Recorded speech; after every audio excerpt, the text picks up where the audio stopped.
AudiobookHubs that provoke. This book is trying to air some of my views, perhaps uncommon and controversial, about a few issues that we constantly grapple with. All my observations may not be fully and unquestionably right, nor will they be a farce, and completely devoid of merit. Written by Roy T. James. Part 7. Chapter 35 Humans. What is so special? What distinguishes humans from other animals? Existing view. There's no general agreement on the question of a special status for humans, though the popular view is that there are many things that make them special. The biggest source of disagreement is whether our cognitive abilities differ from those of other animals in kind, or merely in degree. Are we in a class by ourselves, or just the smartest ones in the class of animals? Darwin's theory points towards a continuity of mind between humans and other species. But many experts have suggested that a profound gap separates our intellect from the animal kind. A representative consideration of the uniqueness of humans, that is, mental traits and abilities that distinguish us from our fellow earthlings, could show us that there are four main areas of difference. They are creative computation, a wild combination of ideas, the use of mental symbols, and abstract thought. 1. Creative computation. Humans can generate a practically limitless variety of words and concepts. 2. Wild combination of ideas. A wild combination of ideas permits us to intermingle vastly different domains of knowledge such as art, sex, space, causality, and friendship. The result is an unlimited spectrum of new entities, like new laws, social relationships and technologies. 3. Imaginary symbols. These are symbols used by our minds for encoding sensory experience. They form the basis of our complex systems of observation, comprehension, and communication. We may choose to keep these symbols to ourselves, or others, both using many forms of representation, like words or pictures. 4. Abstract thought. Abstract thought is the contemplation of things beyond what we can sense. My view. Something is missing here. We assumed certain faculties for humans. Then we decided that such faculties do not exist for other forms of life. This we took as the difference between humans and other forms of life. I think we can do better. For making an objective comparison and assessment, let us take all living beings as composed of two entities each, a visible one and an invisible one. Let us then consider the visible entity to be responsible for all visible, sensible, acts, and the invisible entity for all acts that cannot be seen, like thinking. Now see, there is no real difference between humans and other forms of life, as far as the visible entity go, because it can be easily noticed that something equivalent exists in all other forms of life, for everything existing in humans, and vice versa. But as far as the invisible entity go, we effectively acknowledge the existence of such an entity for humans, as it makes it easy to explain many facets of human behavior, and we deny the existence of any such entity for other forms of life, though unexplainable facets are a part of animal behavior too. Why? Though we are not yet aware of its presence in beings other than human, what is there to prevent us from taking a view that such an entity exists for all kinds of life? Having decided that human being is more than what we see, we imagine of certain faculties present in us, like the propensity for intellectual transactions, for the invisible entity. Naturally, we assume that such faculties are absent in all other forms of life, and we list all these presumptions as for the ultimate differences between human and other forms of life. Is it in order to consider this as a scientific view? Questions will be asked. If this is not a scientific view, what is? Yes, there is a simple answer. We need to probe further. I think I can smell a hint as to the direction of the probe. Whatever is present in humans but not in other forms of life, or what is seen most widely in all other forms of life but not in humans, or both, could be the area needing thorough exploration. Power of abstraction, I think, is the former. Our innate ability to find new, unimaginable meanings for everything in nature that can lead to benefits or losses. Human progress from the earliest days is but an account of the exercise of this power. The unpleasantness associated with mating can be taken as the later. As you know, in each of the species, the female becomes disgust personified as, and when this activity comes to an end, female, which otherwise is not of violent nature, shows its revulsion by ill-treating the male, which is missing for humans. Another one is about the unique ideals humans maintain. French Revolution popularized a few, namely, liberty, equality, and fraternity. All forms of life other than human have a natural preference to liberty and fraternity. Man seems to have let go of both, making a society that thrives on demarcations based on those very ideals. At the same time, man is embracing with all his earnestness the ideal of equality, for which he is constantly ruffling feathers, both of Mother Nature and of his own nature. And for this reason, human society is never at peace. I think the answer to many of the imponderables of life is hiding here. Chapter 36. Why can't we study in this way? Learning, a staple component of all forms of life, has become a matter of challenge, as far as humans go. The proliferation of tuition centers, not to mention of the help we take from a vast array of audio and visual aids, is but an indication of this. Why is learning a problem? Is there an easy way to study?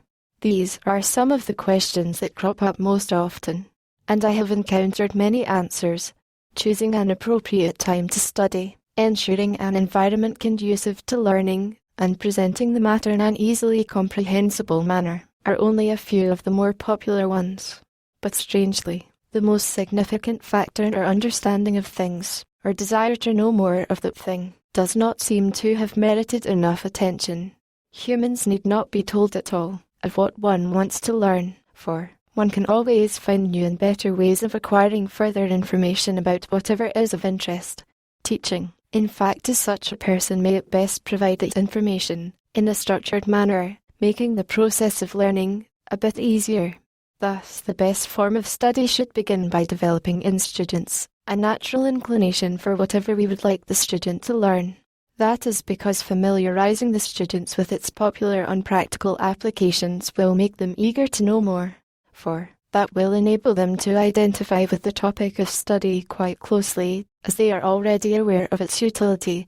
This will also offer them a chance to derive pleasure from involving profitably in societal transactions, where superior knowledge could be of significance. In this light, if we are to analyze the present pattern of learning, a couple of things stand out. What is most difficult to visualize? We are pouring down the throats of children. And what is the easiest part to link with daily life? We are giving to those already studied enough on a platter. We know this is causing stress among students, and we have set up elaborate counseling arrangements as part of our teaching system. But we haven't thought about any change in our pattern of studies.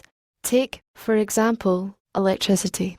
All the abstract ideas related to this subject, like potentials, energy levels, atomic structure, etc., are the ones that are taught to children in adolescence.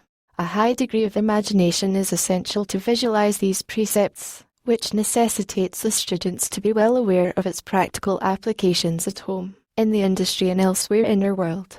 To take this into account, as the students are likely to be unaware of such usage, we resort to heavy investments in sophisticated learning aids combined with frequent visits to hospitals, factories, etc., where things can be appreciated in real use. Whereas, when it comes to the relatively attractive ideas connected with this, like the operation of complex mechanisms of daily use, these are reserved for those doing higher studies and research. Also, in this case, the actual equipment or system can be shown to the students while discussing the methods of its use, discounting the need for any other learning aid. Now suppose it was the other way. The young ones are taught about the use of the complex machinery of our daily life, at home, office, bank, etc., and those in the higher studies and research learned about the fundamental precepts.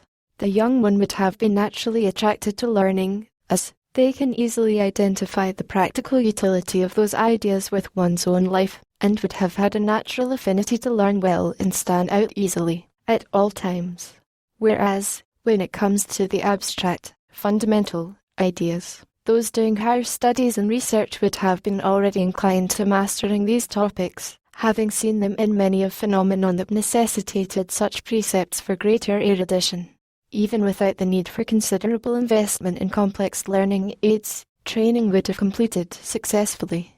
Chapter 37. Why does fair skin look good? What pleases us? Also, what displeases us? I think it is rather easy to say. We like something that pleases us and we dislike anything that displeases us. But I found it rather difficult to guess what would have pleased us and what wouldn't. I think we are not at all clear in our understanding of this particular part of our character, notwithstanding the progress the human race has achieved. Concede, we have developed the art, rather science, of persuasion into a full-fledged branch of study. Thereby we are learning more about the importance of presentation, the vital component of any transaction that can make its contents appealing or otherwise. I think in all such instances, we have been giving undue importance to the objects, rather than focusing on human nature, while collecting answers to our questions. And we are more or less happy with our findings. Variations in our nature routinely attribute to the objects possessing its unique qualities, except in cases where the same quality can appear in many objects, like color or smell. Should it be so? So, let me ask the question again, for an answer to this will greatly help me in understanding our motivations. Let us examine one such instance, looking into a simple question: why is fair or light complexion the most sought after? In fact, all my efforts to find an answer made it more and more clear to me that we humans have no special affinity for any shade. Look at our possessions, those living or non-living objects that are close to us, and see the more or less equal distribution of these among all the colors. It can even be said that it is the different shades of black that more often than not turns out to be the choice. A casual look at our wares, pets, vehicles or dresses should be enough to support this. Why is it that when it comes to humans, that too only in the matters of complexion, we have leaning towards the lighter one, the fair skin? More than that, why are we steering away from the dark skin? All of us want to be fair complexioned, and this human desire has been accepted more or less as a gospel truth.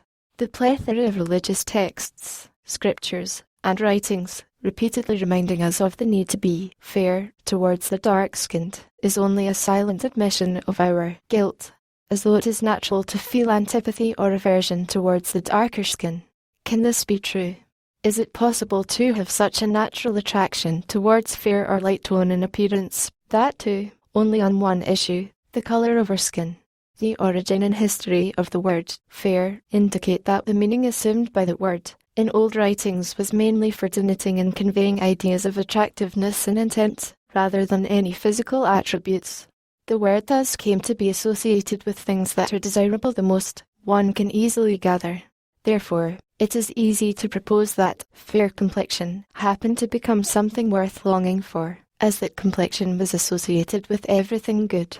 Yes, the skin associated with fair became more attractive, as that was the skin of successful people, the luckier ones who lived a luxurious lifestyle, who did lead a fuller life and were visibly happier. That brings us to the most significant question in this regard: what makes people from the land associated with the fair skin so worthy of admiration, that too, of such proportions that the others are dying to copy even their appearance? In fact, more than its current nature or even its magnificent looks, what makes something worthy is the belief, the general idea about how it came into being, as Dr. Paul Bloom, Professor, Yale University, writes in his book, How Pleasure Works. During experiments, where children were told about things being created either on purpose, with someone working very hard to do them, or by accident, it could be observed that the very same object became more appealing and valuable even to a 3-year-old when it was told that it was created on purpose, than when the creation was mentioned as accidental. A history of good tidings associated with the source of pleasure can add to the sensations emerged or the satisfaction derived, towards augmenting the happy feelings. The vice versa also is true. A negative image can greatly alter the outcome, by leading even the well-intended, good entities to unhappiness. In short, the more attracted we are by the ambience around an entity, the more determined we are to take possession of that entity. That is the reason the history of fair-skinned land, especially since the Industrial Revolution, adds handsomely to whatever pleasure we derive out of things from that land, and fair complexion is one such thing. It is clear, we like what we like, or we dislike what we dislike, is mainly due to the abstract value those things carry along, a value that is largely contributed by its historical background. This history is the one we put to effective use in supporting a decision, whether it is to like or to dislike. That is the reason why we are always wary over actions, especially of pleasing someone, for one can never be sure of the expected results taking place. Whereas when it comes to hurting someone, we rarely face the need to worry, for the results always follow the expected path. Chapter 38: How relevant are political parties? Why should we have political parties? The earlier days of democracy would have been great. The vast treasure of ancient literature pointing to unparalleled intellectual wealth. To note one thing we can deduce from the signs left by bygone eras.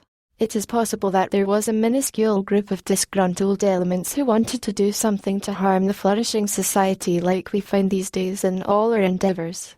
It looks like a few of them joined together and formed themselves into a group, calling themselves a party.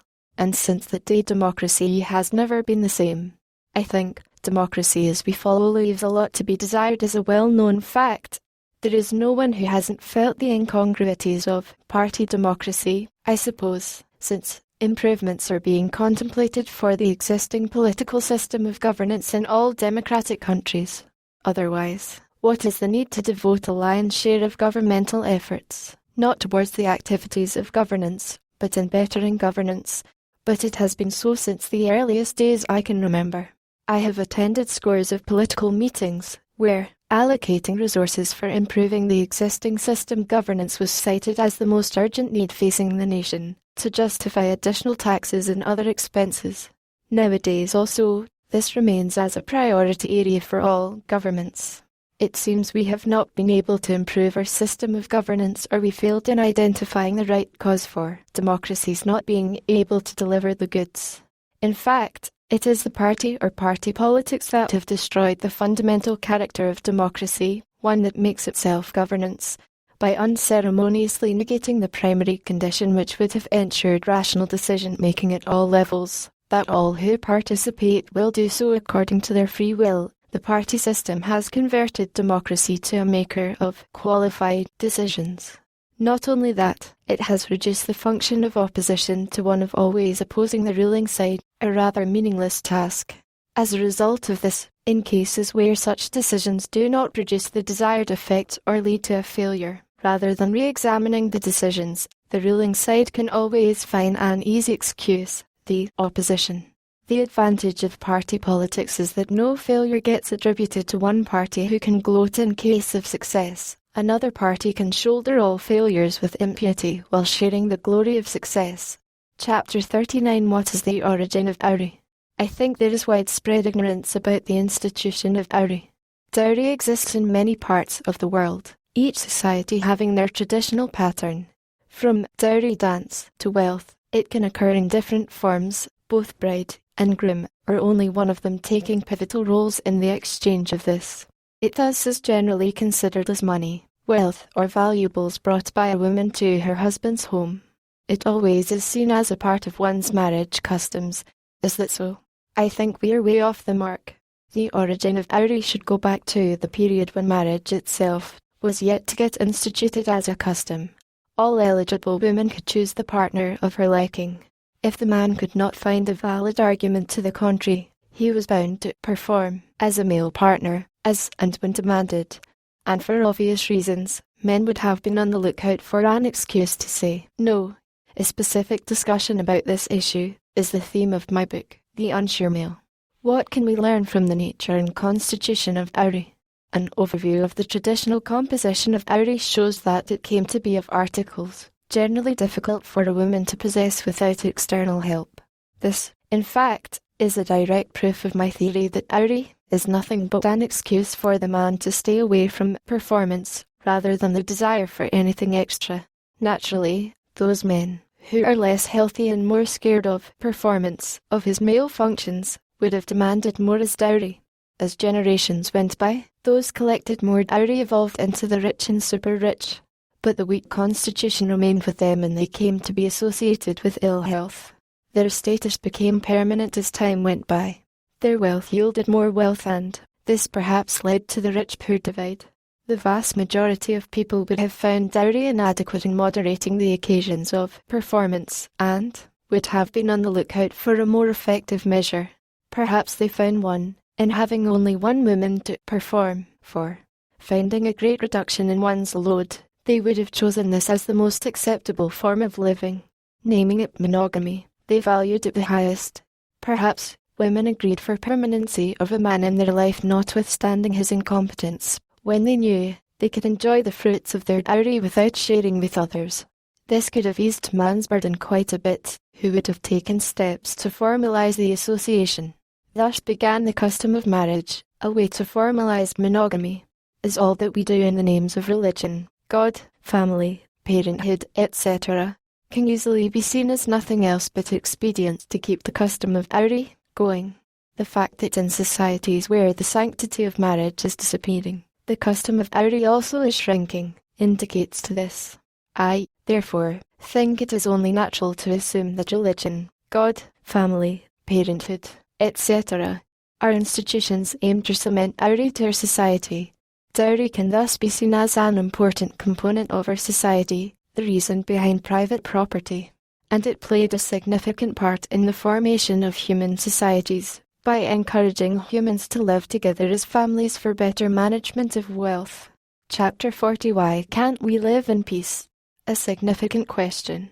No human society is ever in equilibrium, except, perhaps for brief periods. Even when it is in unstable equilibrium. Any minor mishap, like a cartoon, is enough to drive the populace into a great frenzy. Why is human society turbulent? Why are we not able to find an answer to this? Are we asking the right questions? I think we are not at peace with ourselves because we are yet to realize our role as a species. At the heart of it is this question: what are we? Philosophers have been behind an answer since time immemorial. So also are religions, social reformers, scientists or artists. And many of us remain glued to this question. But I think we should have been asking another question. Is it possible to know what we are? A story. Let me begin with a Japanese story. There was a frog that was born in a well. The frog was very proud of the fact that he was the biggest creature in the well. As a result, the frog believed he was invincible, and one day, he made up his mind to leave the well. Eventually, he ends up in the ocean and realizes, in the grand scheme of things, he is much smaller than he thought. Like other Japanese idioms, this is a reminder that there are many other things beyond the world you live in.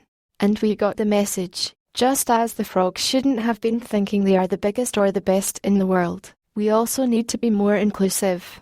What can we learn? Let us go back to the frog. Assuming that it was a highly intelligent frog, its ideas about the tiny world inside the well would have been more or less correct, though it would have been in the dark about everything else. Like the frog, we humans are also in a well. But unlike the frog, we are actually in two wells. One well, of course, is our mind, which effectively is our life. We cannot know what we are unless we visualize ourselves through something other than our mind. The other one is our universe. We are inside our universe. What we perceive about it can at best be like the frog's appreciation of its abode, the well. How do we confront ideas? Our ideas, both about the universe and of life, therefore are only those we perceive about certain virtual projections. So also are the social institutions that get erected for each such projection, the most potent ones being religion and race. And we have a large multitude of establishments covering many other facets of our society, like political parties, cultural groups, and national organizations. Beyond all this is the fact that we get a different idea for every change in view, which keeps evolving as time flows, as it had been since the beginning of the modern era. In short, there is something missing in our appreciation of things. The way we confront the questions of life more or less supports the above, as one can clearly see. On all matters within our universe, like our geography, other forms of life, and movement of heavenly bodies, our ideas seem to be based on rational thinking, and we are more than eager to question those ideas and effect changes, whenever necessary. Whereas, on all abstract matters, like love, God, fear, etc., our approach seems to be lacking a sense of reason. It is a different matter that we celebrate the lack of reason as a great thing. And this is notwithstanding the fact that the human race is put to constant misery on account of these entities. What does this indicate? About some things in the universe, we have sound, logical ideas. While, about some other things, we maintain hazy, half-cooked notions. The final answer, I think, by attempting to rationalize the hazy notions with the help of theism, we have been losing a great opportunity to add to our knowledge. For, from the above discussion, it is clear that, as in the case of mind, we can't have a real idea of the universe unless we look at our universe from outside the universe. Therefore it can be inferred that whatever we see now about our universe is at best a projection, and the ideas we hold about universal entities are doomed to be irrational. Had we not rationalized those rudimentary ideas, by now we could have discovered ways to circumvent this, and we are dutifully continuing with those ideas, altering them as necessary for suiting the current ambience, making any chance of future corrections also quite remote. This, I think, is the reason we have an unending stream of abstract notions capable of bringing turbulence to any group, society, or nation. These notions can never reach any conclusion, as these are fundamentally irrational. Chapter 41. Am I a writer by default? A writer by default. I never had any dreams of becoming a writer. In fact, I used to be one of those to brandish the view that all those who land up with writing as a profession are generally the unsuccessful ones in other types of verbal and non-verbal communication, the innate choices of expression for all forms of life. Writing never comes to us as you would expect, whenever we feel strongly about something. The natural response always is to express, share, or to tell someone. When that becomes an impossibility, either due to our inability in conveying opinions, thoughts or ideas well, or due to our lack of success in finding someone willing to listen to what we say, we are forced to resort to unnatural paths of release, writing being one such path. The most likely causes are unpopularity, seclusion, and other undesirable elements of life. Naturally, the more such elements are associated with someone, the greater are the chances of achieving success as a writer. During my student days onwards, I used to enjoy lengthy and protracted discussions on topics of contemporary charm, temporal relevance, and mutual interest. I had been noticing that whenever the topic of discussion seemed to veer around caste, a strange transition took place in our circle. Almost all participants started losing their steam, some of them instantly coming up with an excuse to withdraw from the conversation, with a few of them going to the extent of detaching completely from all future discourses. It was only their earnest desire to maintain the friendship that made the few, who continued their involvement with this intellectual exchange, do so. Caste being a stark reality of daily life, and topics related to that could not be kept away for long. It used to appear in our midst oftentimes, and as a consequence, the size of our discussion group kept on diminishing. Finally, it reached the condition where difficulties were being encountered in mustering even a minimum quorum for initiating a chit-chat, let alone deliberations, and I had to resort to writing whenever the need to release myself arose. I became an occasional writer, and only when I started to put my thoughts on paper did I become aware of my gross ignorance on these and other issues of sociology, which luckily prodded me on to read every book that contained some serious discussions on social stratification and related topics. As luck would have it, I found myself in the hospital quite frequently for a few years, beginning with 1 year at a stretch, injured and confined to bed with books as the main companions. To add to my good fortunes, specialists of more than one discipline of medical science were needed to examine and treat my injury, and that necessitated frequent visits to many hospitals. In all these places, the patient's library was well stocked, with the complete works of Mahatma Gandhi adorning the main bookshelf. I randomly took one of the volumes and read. To my shock, I found Mahatma Gandhi's opinions on most of the topics of social relevance to be vastly different from the prevailing and generally accepted view, and they egged me on to read the collection in full to find myself completely at variance with the popular opinion on almost all social issues. The ideas presented, in all the books dealing with the issue of caste that I happened to read for the next 20 to 25 years, can be summarized in one sentence. In reality, caste is nothing but an apparition instituted by a certain group of people to suppress the remaining. The plethora of rules and observances aimed to keep them always under a tight leash and in perpetual submission. Any worthwhile exception to this could be found only in Mahatma Gandhi, whose writings exhorted those lower in caste to release themselves from the yoke they are under and to surpass the upper caste brethren by freely competing with them. I ended up collating my skewed thoughts, which could assemble together and put across a substantially different view of caste. And the result is my first book, Origin of Caste in India, revised and republished as Caste, The Unexplored Territories. But trouble didn't leave me. For every answer that I did conjure up, my book, in fact, posed many new questions. How come we in India came to adopting such system like caste, which has the potential to bring down the capabilities of Indians lower with each passing day when compared to those inhabiting the rest of the world? Further reflection on similar issues affecting other societies could easily convince me that we in India are not the only ones to choose the irrational. Man always will choose the most complex or contorted one. Among all the available solutions to a given problem, it is only incidental that some solutions turn out to be rational. And caste happened to be one such solution to the problem of social harmony. Now I am faced with a bigger question: what makes us choose thus, going always for the input intensive? At this juncture, some images of animal behavior that were lying dormant in me for long came to fore. I had been observing that discernible differences exist between the ways male and female of the animals reacted to events and occurrences of living. Mulling over it, I had to admit that the equivalents for the particularities found among men and women, see bestsellers like Men Are From Mars, could easily be identified among all other forms of life.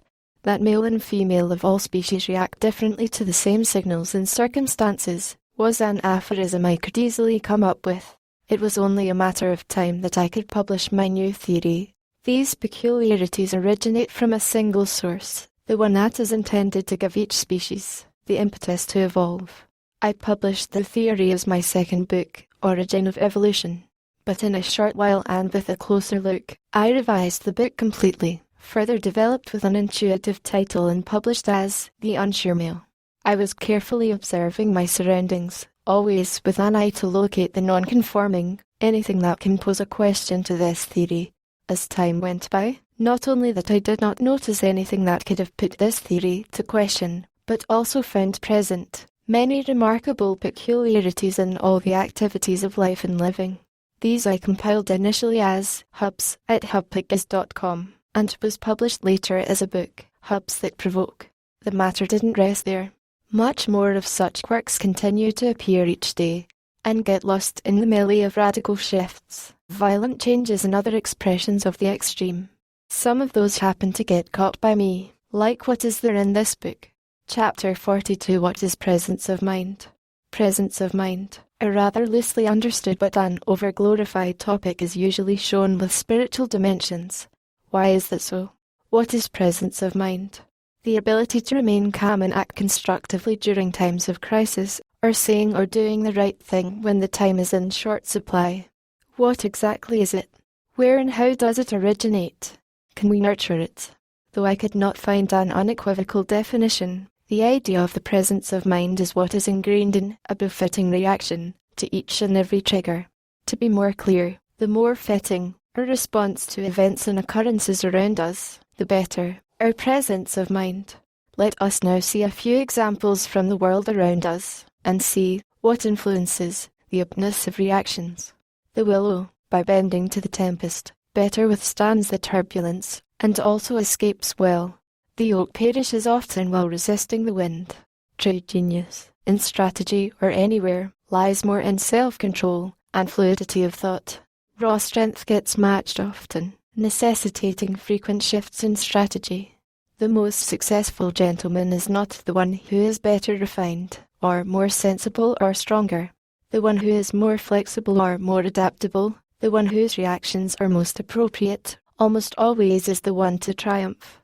The one who uses a structured, planned approach to problem solving, or an appropriately placed sense of humor, is shown by the following story. A person once went for an interview in a very reputed company. While entering the room, he slipped and fell on the ground. Humiliated, one might think, with documents scattered all over the place. The man picked himself up, and with a smile on his face he spoke out loud. Finally, I have fallen into right place. In short, One needs to be competent, discerning, flexible and ready to see the lighter side. Who can be that? Naturally, the one who is certain about the matters one deals with.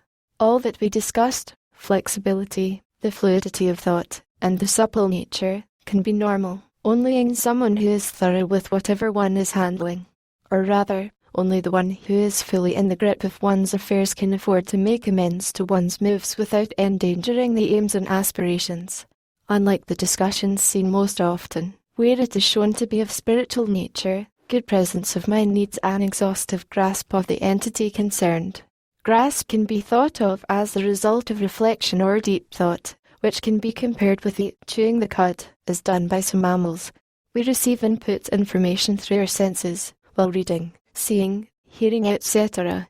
These, instead of stored haphazardly in some areas of our mind, while we reflect, gets arranged, linked, prioritized, compared, verified, etc., or in short, grasped. Once we have grasped something, any new bit of information, without waiting for chewing the cud, gets placed, added to the existing information appropriately. I think our forefathers were quite meticulous, fastidious while confronting new unknowns. Moreover, to ensure that every new bit of information will be well pondered over, they attributed divine status to each such unknown, thus enlarging the kitty of divine entities. Then, to make sure that such entities will continue to be examined, discussed and deliberated, they made spiritual transactions an important part of social life. What they intended took place. Each and every one of such divinities took our attention. We continue to spend valuable time and efforts discovering the real face of those entities. The sky, our planet sand, the scourges that the world survived, are only some of the examples. But what they did not intend also is taking place. By according status of incomprehensibility, we are slowing down our progress in quite a few divine things. This is seriously hampering the smooth flow of human life, leading to unpredictable eventualities, in addition to holding up the process of adding to our wealth of knowledge. Our reluctance to question the spiritual is a good example. The one who does not have that grasp will always have one's mind wandering aimlessly. This can be identified as the absence of mind and is the primary cause of loss of attention. In fact, this is the real entity we should be after. Presence of mind is nothing but the absence of mind. The remedy should now be clear, and it isn't anything complex. The more thorough one is about the matter one is seized of, the less one's attention needs to waver. Therefore, good presence of mind is a product of mastery over the subject one is engaged with at the current time. And who can be that? Naturally, the one who is best equipped to find all the answers to questions one may face. Unlike the discussions seen most often, where it is shown to be of spiritual nature, good presence of mind needs an exhaustive grasp of the entity in focus,